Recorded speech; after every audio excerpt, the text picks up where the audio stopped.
ओम खेसारी भैया नमः। ओम खेसारी भैया नमः। बस खेसारी भैया हमारे नाश के रख देले बड़ा सर साला तोनी के भोजपुरी के नाश के रख देले बड़ा सर नस्ल बन जा खेसरिया ओके पवनवा ओके साला नाश के रख देले बड़ा सर तो तहार रितेश भैया का कइले बड़े हो। अरे रितेश भैया स्टार बड़े कह दे उनकर लास्ट रितेश भैया पियावा से पहले हमार रहलू पियावा से पहले हमार रहलू 2 करुआ तेल हेलो कौन 700 मिलियन 8वीं सूची में खेसारी भैया के फैन पगला गइल बड़े। बाबू शांत बाबू पगला गइल पौन भैया का भी है 350 मिलियन प्लस राते दिया बुता के।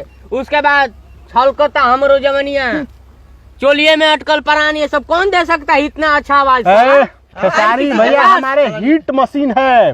हिट मशीन है हिट मशीन हमें तार खेसारी हो बोलवा ज्यादा बर्बाद करके रख देले बार सरे ज्यादा बोलोगे मार्केट में नाश करके रख देले बार शांत कोयलर का आवाज शांत रितेश भैया शांत सूप तो सूप अब चलनी बोली 15-20 लाख खर्चा करके बर्बाद कर दे। क्या बोले बाबू तुम 15-20 लाख रुपया लगा के खर्चा कर देबो 15-20 लाख तो मर्द हमें एगो फिल्म के सीन करे खातिर ढोली चाटे के लेबे नी मर्द वाले के 2 मिलियन से अधिक भीवे नहीं 2 मिलियन 100 मिलियन मीठा मीठा बथे कमरिया 2 बा केहू भाई तातानी के खेसारी भैया नमः।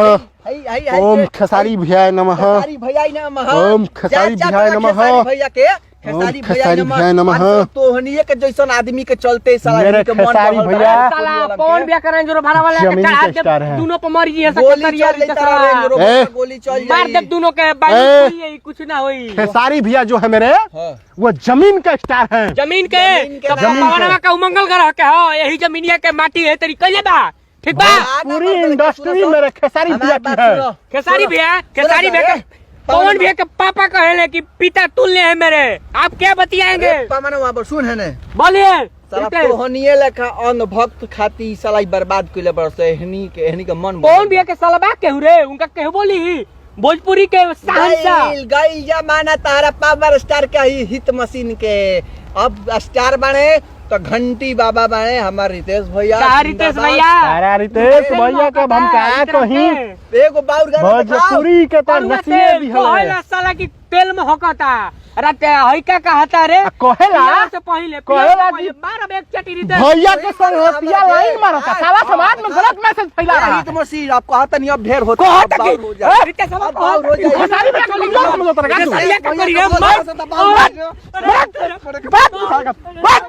मत